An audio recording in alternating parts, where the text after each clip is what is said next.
ABC Actu. ABC Actu, c'est l'essentiel de l'information.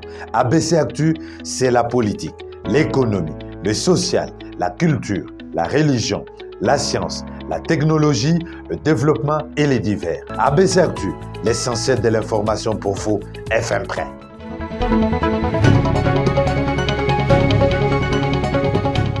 La semaine s'ouvre avec une nouvelle page d'actualité.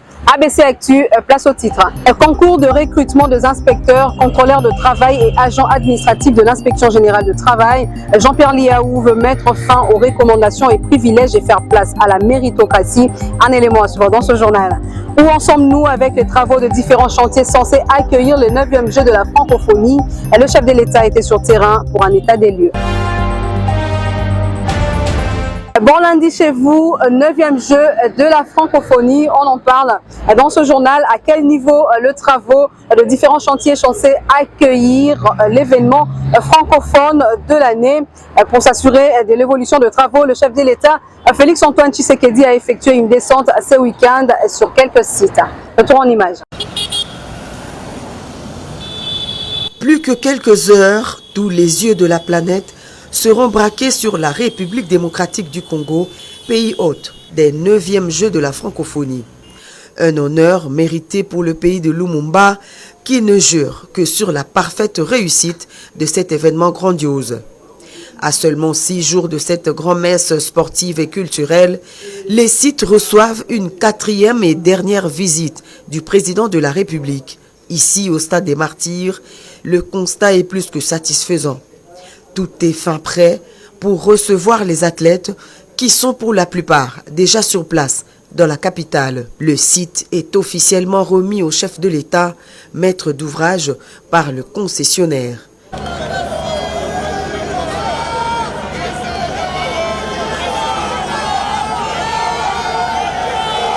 Visiblement détendu et satisfait, le président de la République reçoit les explications des différents responsables et veut se rassurer que le coup d'envoi sera effectivement donné à la date prévue, le 28 juillet 2023.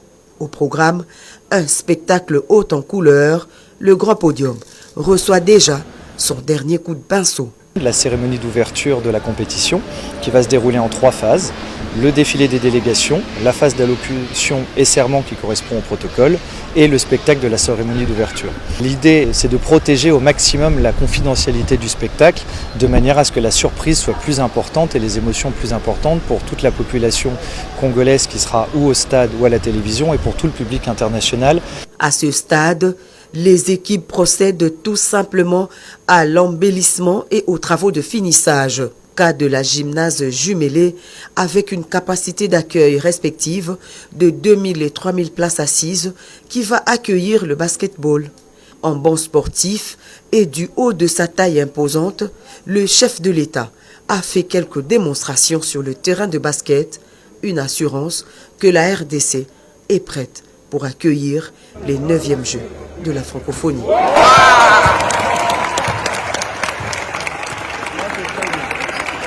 Prochaine étape, le Centre d'information technique, une structure chargée d'accréditer toutes les délégations et même des officiels.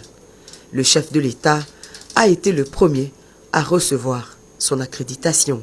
Le terrain annexe est le principal situé à l'intérieur du grand stade des Martyrs et toutes les pistes d'athlétisme ont eux aussi reçu la visite du garant de la nation. Avant de quitter le stade des Martyrs, le président de la République a eu droit à un bain de foule de quelques Congolais venus l'encourager pour ce grand exploit, un pari gagné pour la République démocratique du Congo.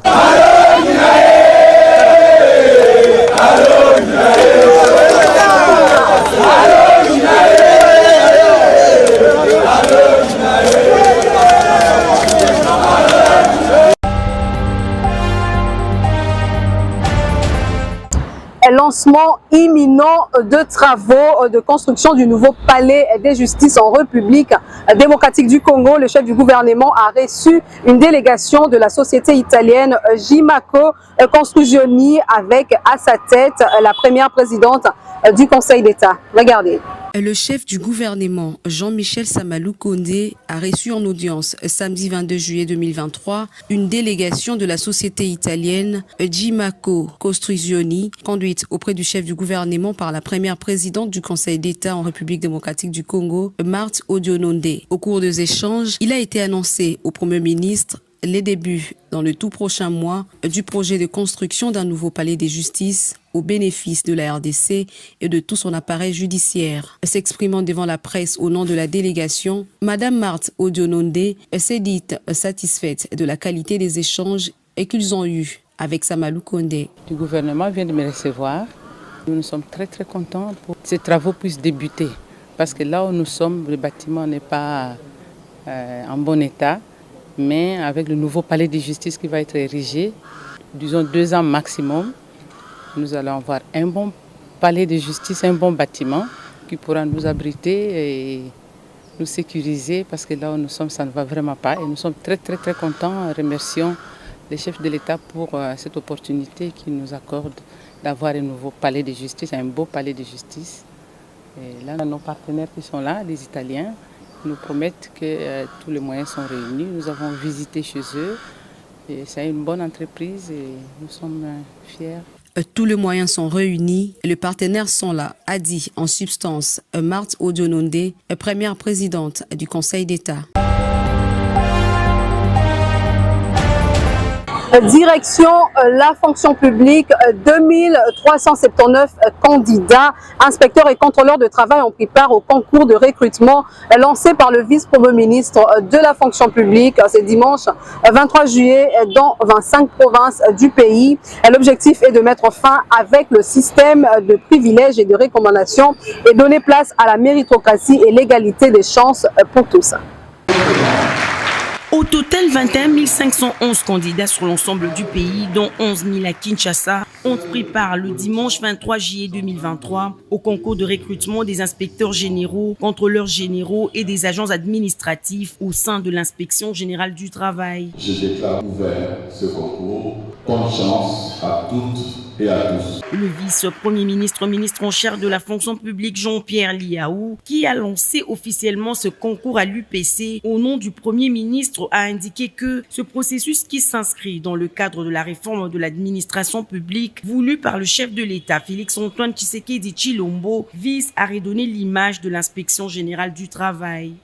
Ce concours s'inscrit dans une option qui a été retenue par le président de la République, l'option de procéder à un rajeunissement qualitatif et compétitif dans nos administrations. Et ce rajeunissement se fait sur base de la méritocratie. En réalité, nous assistons là à la chute d'un système qui était fait de privilèges, de recommandations, bien souvent des recommandations politiques. Et ce système qui s'écroule laisse la place à la méritocratie et à l'égalité des chances pour tous. Et je crois que c'est la volonté de son Excellence, Monsieur le Président de la République, que d'offrir ainsi toutes les chances à tous les enfants de la République où qu'ils se trouvent. À l'université protestante au Congo comme à l'ISC ou à l'ISP Gombe où s'est déroulé ce concours, le VPM Jean-Pierre Liaou a rassuré les participants que l'acte administratif qu'il prendra portera les noms de ceux qui prennent effectivement part à cette épreuve. L'acte que je prendrai à la fin de ce processus comportera vos noms à vous, pas les noms des autres. C'est ceux qui auront réussi à ce concours. À la fin de ce concours, quelques candidats ont livré leurs impressions. Coup de chapeau au chef de l'État et au coup de chapeau au ministre qui a organisé ces concours. En tout cas, c'est bénéfique pour nous, les jeunes. La présence de son Excellence, le VPM, nous avait déjà rassurés qu'il n'y a pas question cette fois-là au phénomène de recommandation. Le patron de l'administration publique, Jean-Pierre Liaou, a fait savoir que cette épreuve ouvre la voie à une série de concours qui sera organisée pour le rajeunissement qualitatif et compétitif dans d'autres administrations publiques.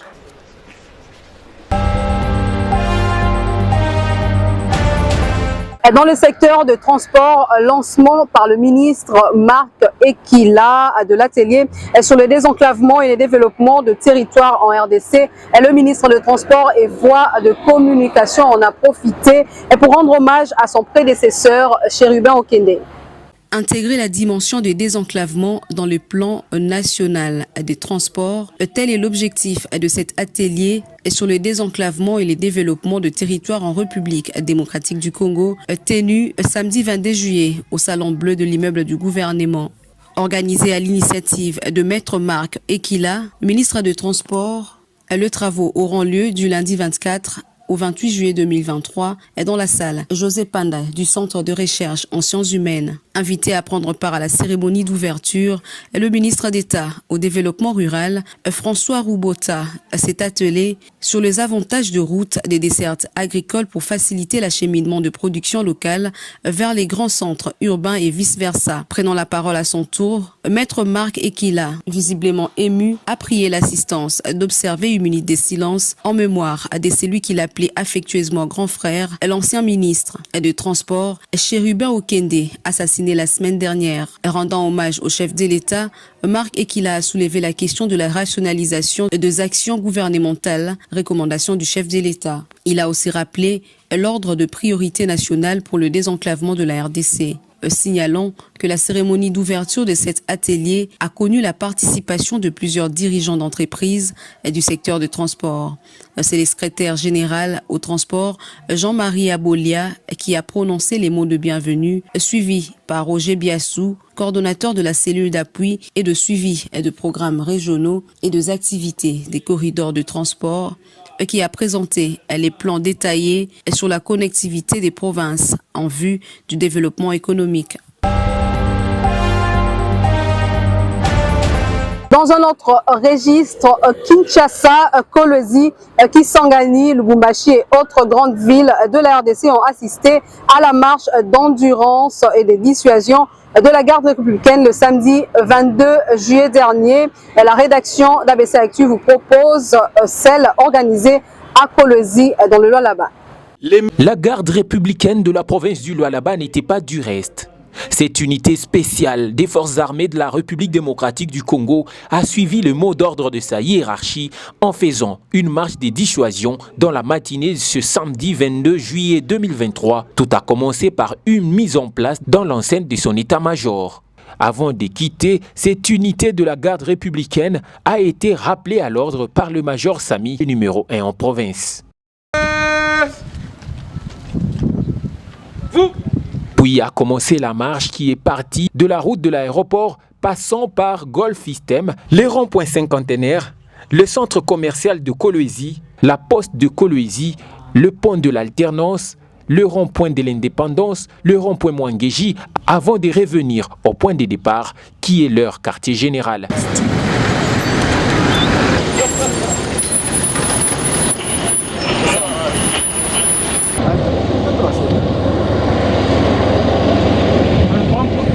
Au total, au moins une vingtaine de kilomètres ont été parcourus.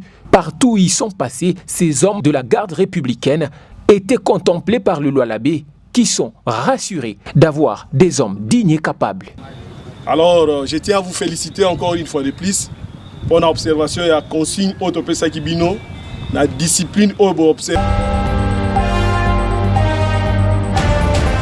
Retour en image dans ce journal de la cérémonie de remise de brevets aux officiers de la 3e promotion de l'école de guerre de Kinshasa par le vice-premier ministre de la Défense nationale, Jean-Pierre Bemba Gombo. Regardez. 24 officiers supérieurs de la 3e promotion de l'école de guerre de Kinshasa, EGK, ont reçu ce samedi 22 juillet 2023 leur brevet de fin de formation. La cérémonie de fin de formation a été présidée par Jean-Pierre Bemba Gombo, vice-premier ministre, ministre de la Défense nationale, représentant le chef de l'État, commandant suprême des FARDC, Félix Antoine Tshisekedi Tshilombo, empêché dans l'amphithéâtre Maréchal Mobutu Sese Seko du Centre supérieur militaire, avant de déclarer clos l'année académique 2022-2023 et de lancer l'année académique 2023-2024 de l'école de guerre de Kinshasa, le vice-premier ministre de la Défense nationale a appelé ses finalistes à relever le défi de l'insécurité que la RDC est confrontée, notamment contre les M23 et leurs appuis rwandais. Jean-Pierre Bemba a également appelé ses officiers à éviter la honte, le chèque et la parjure et d'aimer l'honneur, la réussite et l'excellence. C'est en effet avec beaucoup d'intérêt que je prends la parole pour d'une part célébrer et sceller la fin de la formation de la 3e promotion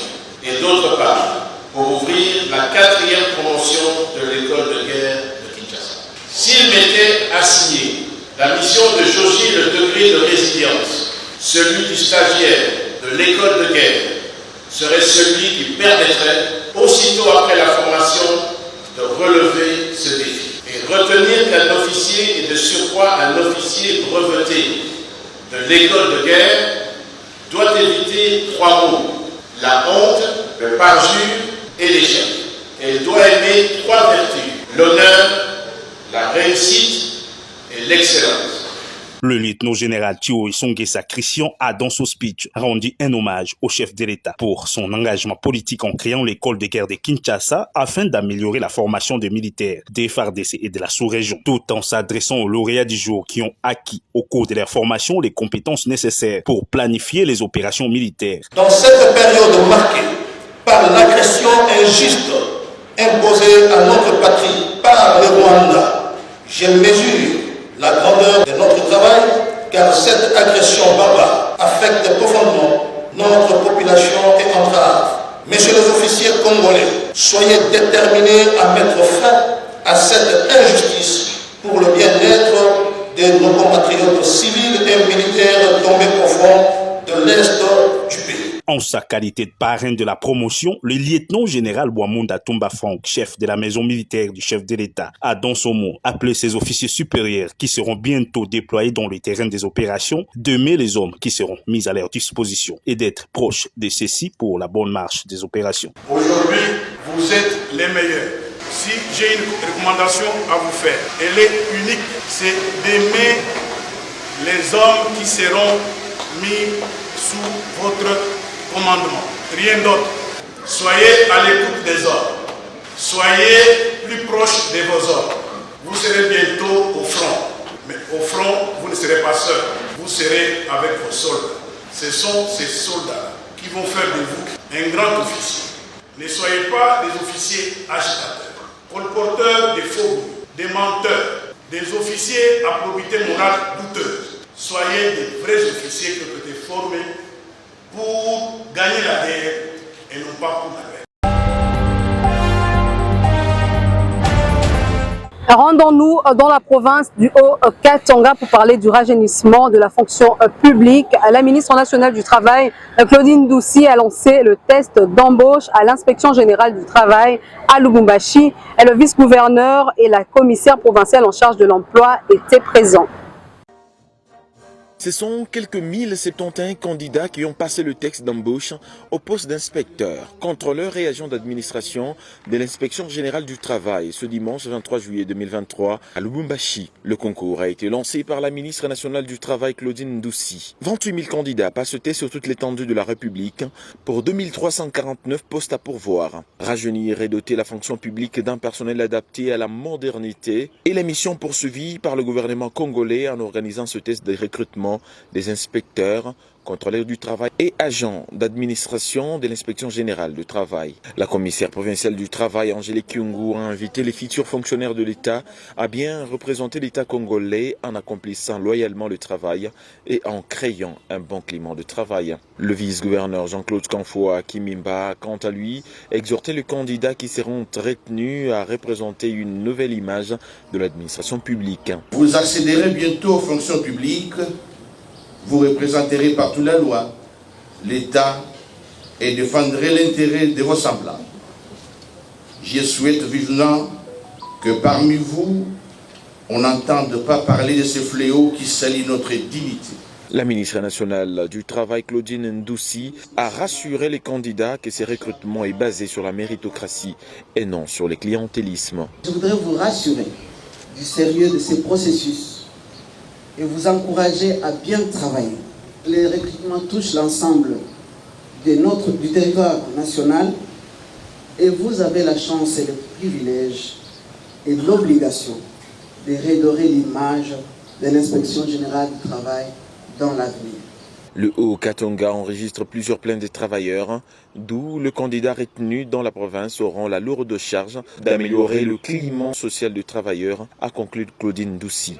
Le candidat retenu suivront par la suite une formation pour leur permettre de mieux exercer leur travail.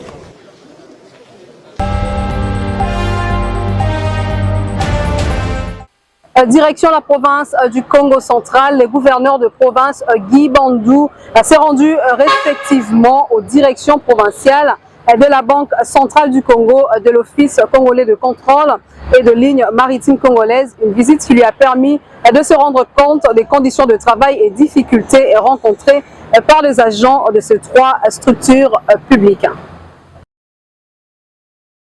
Poursuivant sa visite dans différentes entreprises étatiques du Congo central, après la radio-télévision nationale congolaise RTNC, le chef de l'exécutif provincial Dr Guy Bandou et patron du Congo central a visité le vendredi 21 juillet 2023 trois entreprises du portefeuille, à savoir la Banque centrale du Congo BCC, l'Office congolais de contrôle OCC et les lignes maritimes congolaises LMC, toutes basées à Matadi. Cette descente s'inscrit dans le cadre du souci qui anime le chef de l'exécutif provincial, celui de s'enquérir des conditions de travail des cadres et agents, mais aussi des difficultés auxquelles sont confrontées certaines parmi ces entreprises. De la direction provinciale de la Banque centrale du Congo aux lignes maritimes congolaises, en passant par la direction provinciale de l'Office congolais de contrôle, le gouverneur de province Dr Guy Bandou a visité différents locaux abritant le service de ces entreprises afin de tâter du doigt leur vraie réalité. À l'Office congolais de contrôle, le gouverneur de province Dr Guy Bandou a eu à parcourir le laboratoire de chimie et de microbiologie pour les produits importés et exportés via nos ports de Boma et Matadi. Il est à noter que partout le gouverneur de province est passé, un accueil chaleureux lui a été réservé par les cadres et agents de ces entreprises du portefeuille.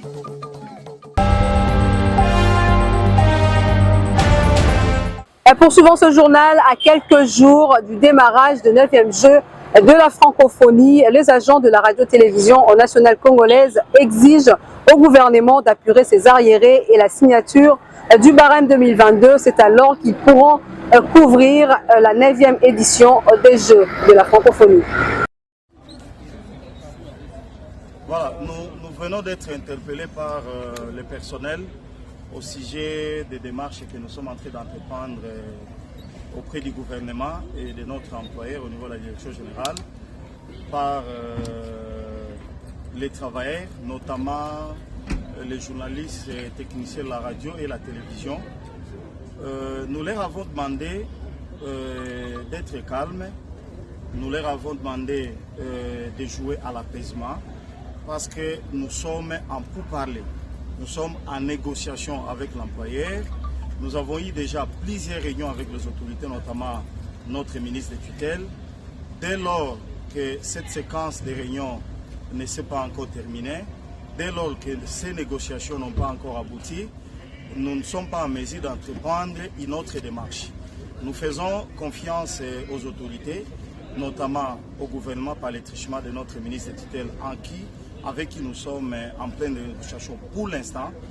Et nous sommes rassurés que ces négociations vont aboutir. Certes, les travailleurs nous ont demandé de boycotter la diffusion de la cérémonie de la francophonie jusqu'à ce qu'on trouve solution aux problèmes que nous sommes en train de poser.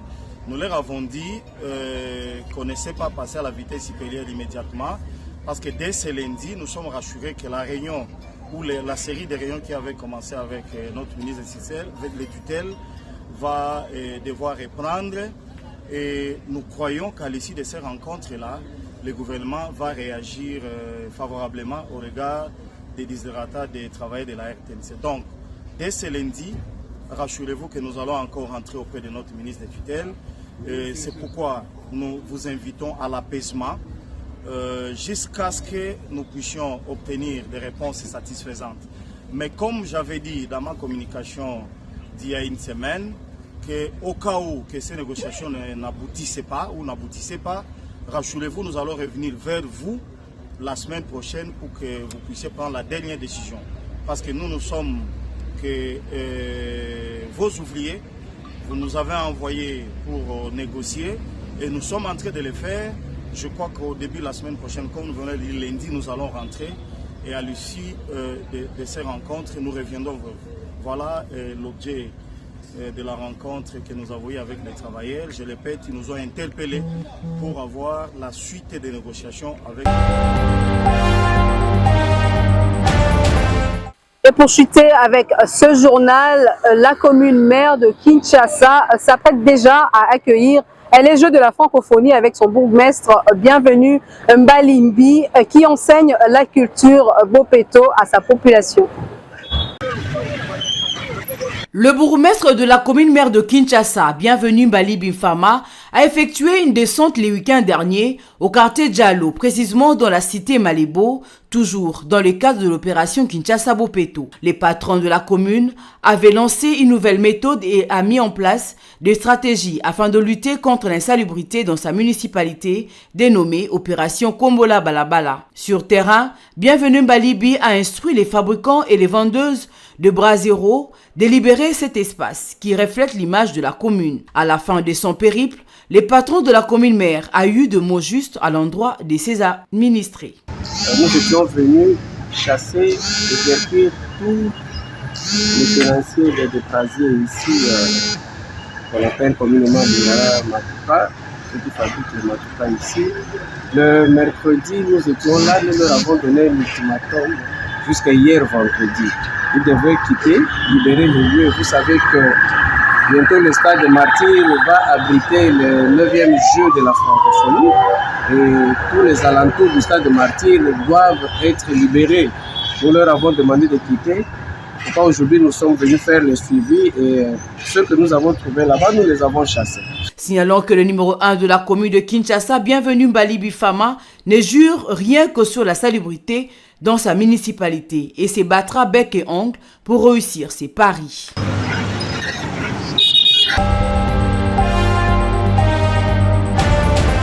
Ainsi s'achève ce journal, place au rappel de titres. Un concours de recrutement des inspecteurs, contrôleurs de travail et agents administratifs de l'inspection générale de travail. Jean-Pierre Liaou veut mettre fin aux recommandations et privilèges et faire place à la méritocratie. Vous l'avez suivi dans ce journal. Où en sommes-nous avec le travaux de différents chantiers censés accueillir les Jeux de la francophonie? Félix-Antoine Tshisekedi était sur terrain pour un état des lieux. Vous l'avez également suivi dans ce journal. Ce journal est complètement terminé. ABC Actu, c'est l'essentiel de l'information.